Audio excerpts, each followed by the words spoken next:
Nimona. I've already seen it 3 times. Oh, wow. I do have a life, and I've seen it 3 times. I know it's been quite a journey to get this film made. How are you two feeling knowing that it's about to be out there?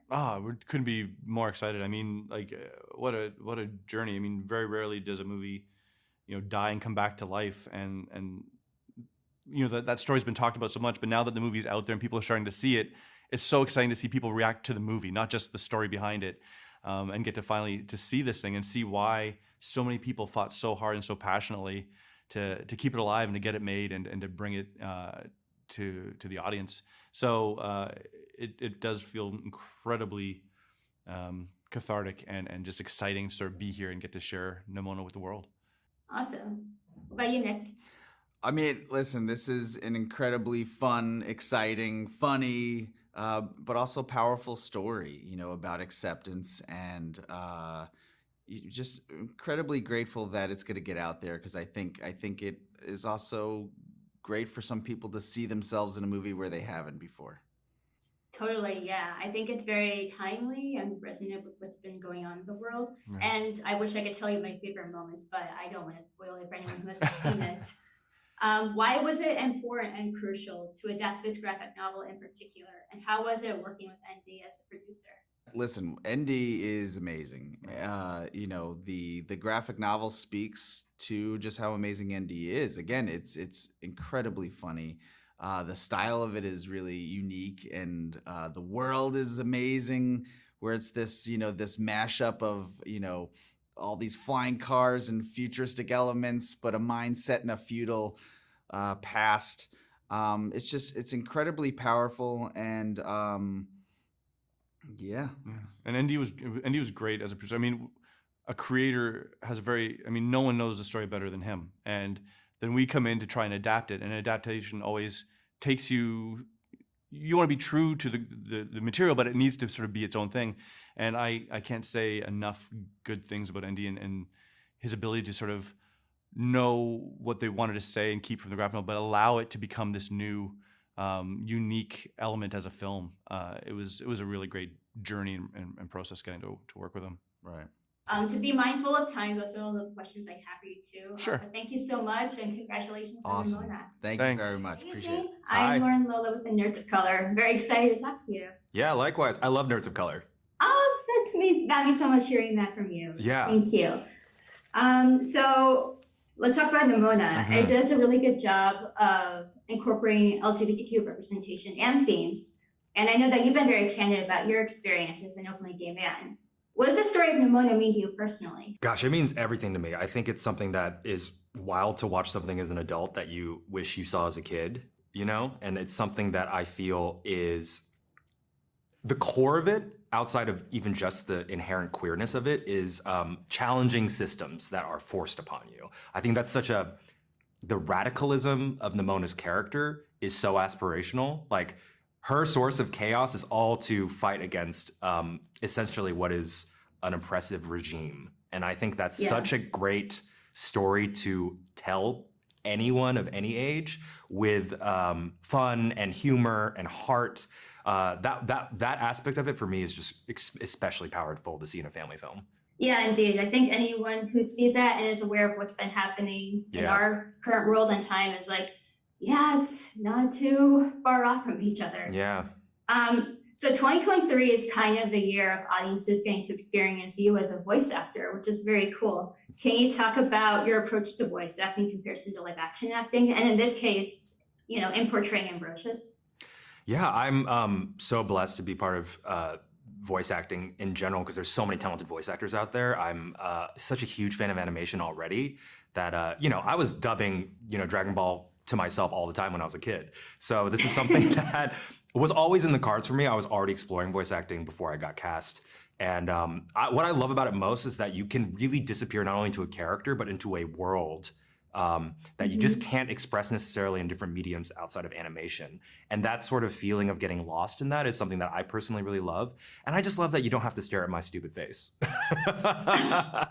We don't need to see that all the time. I don't think that about you. You have a nice face. Thank you. You're very nice. I have a little bit more time, so I have one more question. What are you looking forward to with the release of Nimona? I'm looking most forward to seeing both different types of audiences' reaction. I'm excited to see the general audience reaction, families who might stumble upon the film and then receive this message. I'm really interested in seeing like every queer friend I have, how they react, because this film is speaking directly to them. And I'm also really excited to see how fans of the original graphic novel react. I think there were very thoughtful, specific changes made as it traveled from book to screen. And I think all of those make sense in this package. And it's something that I'm really thrilled so far to have heard awesome feedback about what was adjusted, including my character, which was the biggest character adjustment. Yeah. Yeah. Well, thank you so much, Eugene, for your time, and congratulations on Nimona. Thank you. Nice talking with you. I'm Lauren Lowe with the Nerds of Color, and it's an honor to meet you. Oh, likewise. Thank you. Congratulations on Nimona. It's a wonderful film. And it's based on a graphic novel, as I'm sure you already know. And I think, when you're adapting something from a graphic novel, you have a general idea of what these characters look like. And yet, when I first saw how Ballister appears in the film, I'm like, he looks like an animated version of Riz. That is so wild. I'm curious to hear what your initial impression was when you first saw the character design. I mean, I just felt like it's an honor to be part of this, honored to be able to, offer anything to this project. I feel like it's already so fully realized in the graphic novel, and then Troy and Nick's vision is just so 3D. I just feel like lucky to be part of this beautiful, hilarious, quite profound project. Indeed, yeah. And I know that the film and the graphic novel are very good about incorporating LGBTQ representation and themes. I know you are a very outspoken advocate for the LGBTQ community. I know that just earlier this year, you spoke out when Joyland was banned from release in Pakistan. In that regard, what does the story of Nimona mean to you personally? On a personal level, what I really related to in this character and in this story was something outside of the labels of sexual orientation or race or class or anything like that. It was a feeling of being an outsider. And I think that a lot of people can relate to that. I think when Troy and Nick pitched me this character and opened my eyes to this incredible world that they were going to be bringing to the screen, I was just like, man, I can relate to that. I felt like an imposter. I felt like maybe I don't belong in certain places, too eager maybe to prove myself. I think a lot of people can relate to that. And so that is what I really connected with. And that is, I think, what I hope people connect with in this story, both with Ballister and with Nimona. At the same time, I think it means a tremendous amount to have that specific representation of LGBTQ characters on screen, particularly in animations and things that all generations will watch together. It's a first from what I understand, this kind of relationship in this kind of movie. And yet what I think is so cool about it is it's not the focus. And that's not because we don't want to shout about it and hide it. It's just because for Ballister, it's not a big deal. This is his day-to-day life. This is his love. This is who he is. And sometimes the best way to respect these themes is by coming at them from the character's point of view. Indeed, yeah. And I definitely feel you about how even if you're not LGBTQ, we've all felt like outsiders at some point. So I think it's going to be relatable for anyone who watches it. To be mindful of time, that's all the questions I have for you, Riz. Thank you so kind of you. I enjoyed your really thoughtful questions. Thank you. Of course, I'm glad to make that happen for you. Congratulations on Nimona. Thank you. Great. Hi, Chloe. I'm Lauren Lowe with the Nerds of Color. It's lovely to talk to you today. Congratulations on Nimona.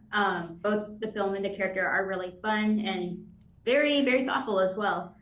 I was hoping to start by talking about the process of recording for Nimona. And also, I'm curious, did you use a lot of improv at all? Yeah, for sure. I mean, the process of recording was, it was a long journey. We started this during the pandemic, well, just before the pandemic. And then once that happened, we were really lucky that we were able to, continue forward and be able to make art in my closet with all my clothes around me, trying to soundproof the room as much as possible. And that was, it was just kind of a testament to who Nimona is, that she persevered through so many different changes. And the fact that the movie is now, I think like 3 years later, finally coming out and is going to be able to be seen on such a massive platform. 3 years later, wow, that's been quite a long time to be a part of this project. Yeah. I'm curious, why was it important for you to be a part of this film? I mean, so many reasons. I think that, you know, what Nimona really stands for me is anyone that's ever felt other than, you know, anyone that's ever felt ostracized for being exactly who they are, you know, villainized for, you know, just representing themselves. And this is, you know, a project that has all these incredible ideals and really, really important, you know, conversations it's starting. And at the same time, it's really fun and it's really funny. And it's just a wild ride. And I don't think you usually get all of those things in one project. And that is, I think, just, again, a big testament to the original webcomic that was created by ND Stevenson and how that grew into, you know, a graphic novel and then now into the movie that it is. Yeah, it's come quite a long way from, I think, when it was originally a thesis for ND Stevenson in college. Yeah. What are you looking forward to with the release of Nimona? I'm looking forward to the conversations with people. You know, my favorite thing is when I brought my friends to see it, we all kind of talked about it after, and I found it really interesting to hear the differences in what each person connected to, because each person really did have a different connection, and that's so special, you know, and that's really rare that there's so many facets to a film, and that was exciting to just chat about it, honestly. Yeah, there's so much going on in this film that's also relevant, and yeah, I can't wait for everyone else to get to experience it as I have. Those are all the questions I have for you, Chloe. Thank you so much for your time, and congratulations on Nimona. Thank you. Great. Hi, ND. Hi. I'm Lola with the Nerds of Color. It's nice to meet you. Nice to meet you too. So, wow. Okay, Nimona has been on quite a journey from when it was your senior thesis. Already, I can only imagine what it must have been for you when it became a New York Times bestseller. But I'm curious, was a film adaptation something that you ever thought would happen for it? I'm still having trouble believing that it really is happening because yeah, this was definitely not even in my wildest dreams at the time. And even when it was optioned and you know, studios were showing interest in it, I was just like, I don't know that this is the kind of like story that gets like movies made of it. So it's been truly just like, it has been such a ride, and it is just very cool to be here at the end and like finally starting to be like, okay, yeah, this is happening. This movie is real and people are gonna see it, and it's all very exciting.